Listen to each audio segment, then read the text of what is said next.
Assalamualaikum dan welcome back to Noro TV. Gila chapter ni, memang gila. One Piece 1054 manga chapter review, chapter yang bertajuk Flame Emperor. Alright, tu tanpa membuang masa, Uzumaki Khan, let's get it.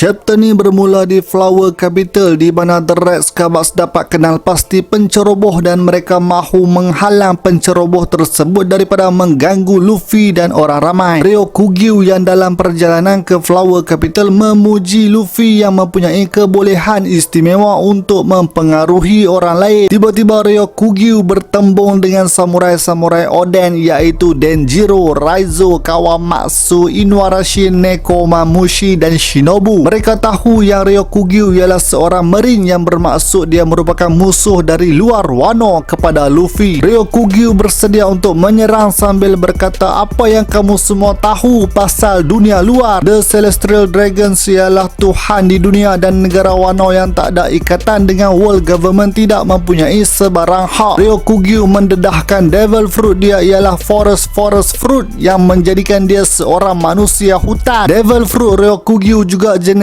Logia dan dia bertindak mewujudkan berbagai spesies tumbuh-tumbuhan. Ryokugyu berkata dia akan mengajar mereka semua mengenai humanity. Dunia perlukan orang yang bertaraf rendah dan negara yang tidak mempunyai ikatan seperti Wano harus dipandang rendah supaya kehidupan dapat diteruskan. Diskriminasi yang melahirkan kestabilan. Kita dapat lihat Ryokugyu bertukar menjadi pokok gergasi yang menyerang samurai dengan akar pokok. Tiba-tiba Yamato muncul menghentam kepala Ryokugyu yang mengejutkan Ryokugyu disebabkan haki Yamato yang kuat. Yamato tidak benarkan Ryokugyu merosakkan festival yang tengah berlangsung sebab dah 20 tahun orang di Wano tunggu saat bahagia ini. Yamato turut bagi tahu yang dia ialah anak Kaido dan muncul Momonosuke dalam bentuk naga bersedia untuk melancarkan Boro Breath. Namun yang keluar cuma asap sekepul. Tapi Momo tak putus asa dan dia gigit Ryokugyu dalam cubaan menghalau Ryokugyu dari situ bagi melindungi orang Wano. Ryokugyu pelik melihat Momo serta kebolehannya. Kemudian Ryokugyu membelit Momo dengan akar pokok. Yamato dan yang lain-lain mula risau tapi Momo tetap tak mau mereka masuk campur. Seterusnya, saat yang dinantikan di laut sekitar Wano, kapal Red Hair Pirates seperti menuju ke Wano. Anak-anak buah Shanks mahu bertemu Luffy yang kini sudah menjadi lanun yang hebat. Shanks terkenang masa lampau semasa menjadi kru Roger Pirates yang mana dia datang Wano untuk menghantar Oden pulang. Shanks turut teringat akan Momo dan Hiyori. Mereka nak sangat jumpa Luffy tapi Yasuo pula tak bersedia nak jumpa anaknya Usopp. Kid yang sekarang berada di Wano juga menarik perhatian mereka sebab dia baru saja cari pasal dengan Red Hair Pirates. Sambil itu Shanks tersenyum melihat poster baru Luffy. Shanks turut mengenangkan peristiwa dia mencuri Devil Fruit Luffy dari kapal World Government yang dinaiki oleh CP9, iaitu salah seorangnya merupakan Who's Who. Devil Fruit tu dikatakan tak berguna pun, jadi ternyata Shanks tahu kepentingan yang ada pada Devil Fruit yang dimakan oleh Luffy. Lepas tu Shanks teringat saat-saat dia meluangkan masa bersama Luffy yang masih kecil bersama momen ketika dia kehilangan sebelah tangan. Pada ketika itu juga kuli-kuli bawahan Red Hair Pirates tengah bercakap mengenai Luffy yang mereka fikir sangat hebat dan dilihat rapat dengan Shanks dan kru-kru yang lain. Walau bagaimanapun Shanks berkata dia masih tak berhasrat untuk bertemu dengan Luffy di Wano. Shanks sedar yang reputasi mereka mungkin terjejas kalau dia biarkan saja tindakan Bartolomeo yang membakar bendera mereka di tempat mereka. Shanks kemudian duduk semeja dengan Ben Beckman dan lalu dia berkata masanya sudah tiba untuk mereka sertai perlawanan bagi mendapatkan One Piece. Pergi pula ke Navy Headquarters mesyuarat diadakan mengenai Revolutionary Army yang terus bertindak di luar kawalan. Namun Marine tak cukup orang untuk mengawal situasi tersebut. Sabo kini digelar Flame Emperor dan dia memiliki ramai penyokong buat masa sekarang. Kita turut didedahkan dengan berita kematian Nefertari Cobra yang dibunuh oleh Sabo. Sabo. Beberapa jam sebelum peristiwa itu berlaku, Marijoa diserang untuk tujuan pengisytiharan perang. Fujitora dan Ryokugyu bertempur dengan Revolutionary Army yang berjaya membebaskan Kuma serta melarikan diri dari situ. Tapi dalam masa yang sama, Princess Vivi turut hilang. Kes ni masih disiasat dan Akainu yakin Arabasta tengah kecoh sebab kapal mereka pun masih belum pulang. Tak sampai hati nak bawa berita sedih kepada rakyat Arabasta. Saint Charles juga hampir dibunuh di Marijoa dan Saint Mosgard dikatakan menolong suspek itu melarikan diri. Tapi Akainu cakap biar Celestial Dragons yang settle hal mereka sendiri. Semua kes di Marijoa semasa Reverie dilihat berkait dengan Sabo, seolah-olah Sabo yang merancang. 8 negara yang memberontak, kini rakyat mula menyuarakan tindakan untuk merampas kuasa semasa raja-raja dalam perjalanan pulang ke negara masing-masing. Sabo dipuja seperti Tuhan dan pengaruh Sabo mungkin lebih besar daripada Dragon. Luffy iaitu adik Sabo pun dah dapat gelaran Yonko, jadi Akainu yang tak boleh duduk diam akan mula melakukan gerakan. Habis chapter ni dan no break next week. Puas hati baca chapter ni walaupun sebulan kita tunggu. Shanks menuju ke Wano, adakah dia nak lawan dengan Luffy memandangkan dia pun nak One Piece, atau Shanks mahu mencolek Robin, Sukiyaki atau Momonosuke? Shanks nak usir keluar Ryokugyu dari Wano pun boleh jadi, dan lagi satu, Shanks mungkin mahu dapatkan Pluton yang ada di Wano. Mengenai Sabo, layanlah video pasal Sabo yang aku baru saja keluarkan sebab tak sangka pula banyak juga yang tepat. Vivi tu mungkin Sabo dah selamatkan dan mereka turut menuju ke Wano untuk bertemu dengan Luffy, ataupun Vivi telah pun dicolek oleh Gorosei bagi tujuan cleansing yang diperlukan oleh Imu sama. Alright geng, sampai sini saja video aku. Komen pendapat anda mengenai chapter 1054. Macam biasalah geng, jangan lupa untuk like, share dan terima kasih kepada yang dah menjadi nakama. Kepada yang belum subscribe, come on man, join the family, subscribe. Jumpa lagi di episod seterusnya. Noro-noro,